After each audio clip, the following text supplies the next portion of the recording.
한 사람의 생명의 무게는 온 우주의 무게보다도 무겁습니다. 한전, 한수원, 또 발전 5개사가 이렇게 한 사람의 생명 앞에서 과연 책임 있는 공공기관으로서의 역할을 다해왔는지 질문하겠습니다.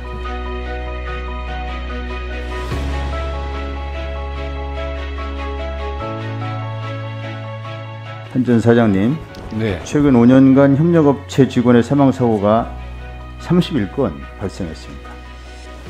한수원 사장님, 네. 2011년부터 2020년 9월까지 협력사 직원만 사망 24명, 부상자도 한수원 직원은 32명인데 비해서 협력사 직원은 313명으로 10배나 많습니다.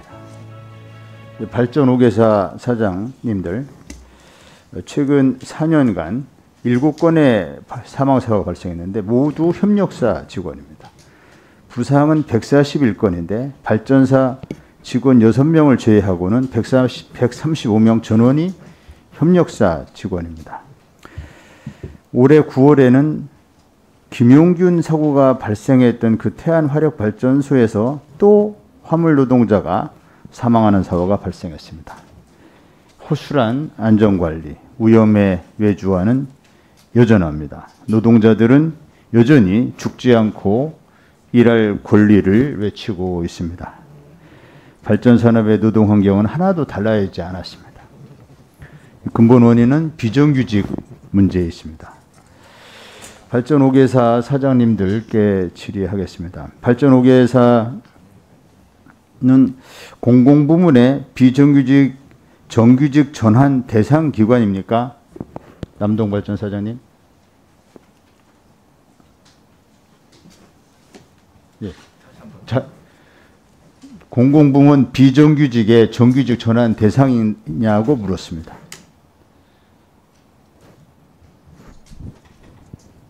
예, 저희들이 비정규직으로 있는 직원들에 대해서 정규직 대상 직원은 분류되는 직원은 정규직으로 전환했습니다. 예, 앉으세요.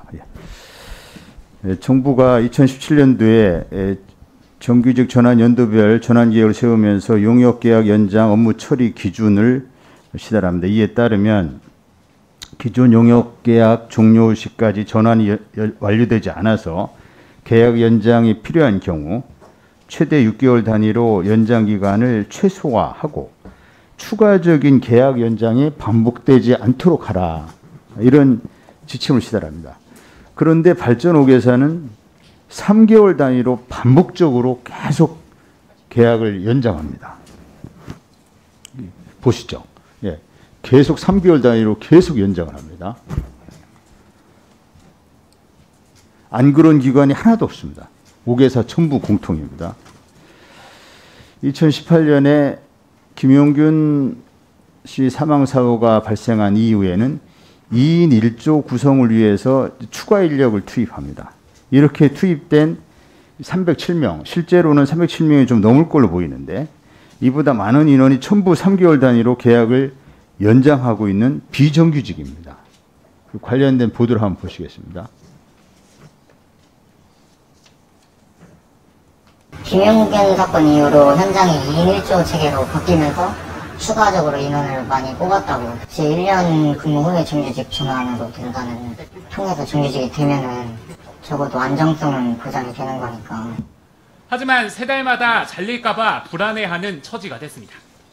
이제 3개월 될 때마다 이제 회사가 어떻게 될지 모르는 거다 보니까 갑자기 제가 회사를 나가게 되면은 수입이 없. 네. 남동발전 사장님, 지금 옵티머스 때문에 거기에 신경이 쓰이시느라고 제 질문을 잘 못 들으시는 것 같아요.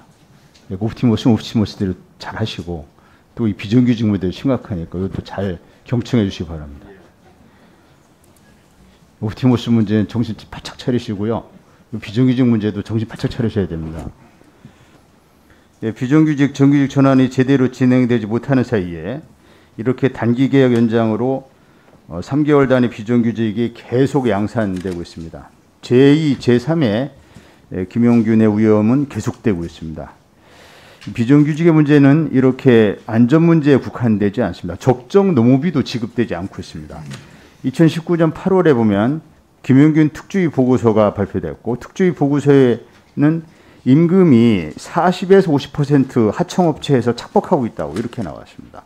이 정부는 이에 따라서 이 하청 노동자에게 노무비가 적정하게 지급되도록 하겠다는 내용의 발전산업 안전 강화 방안을 마련합니다. 후속 조치로 이 발전 5개사는 적정 노무비 지급을 위한 이 공문을 이와 같이 시달합니다.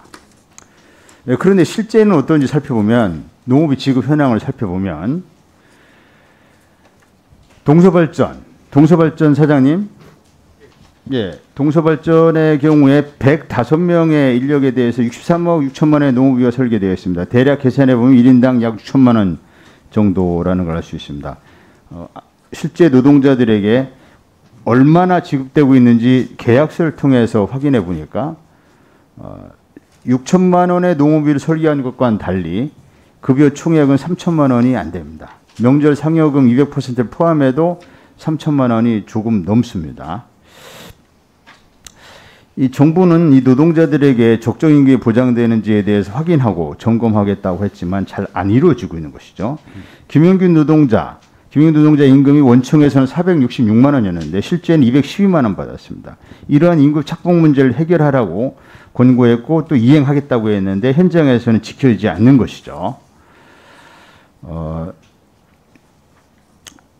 적정 노무비를 지급하겠다 약속한 산업부와 발전사는 약속을 이행하지 않고 있습니다. 더 심각한 케이스는 최저임금 수준, 182만 원 조금 넘는 최저임금 수준이 지급되는 경우도 있습니다. 뭐 경상정비 분야도 마찬가지.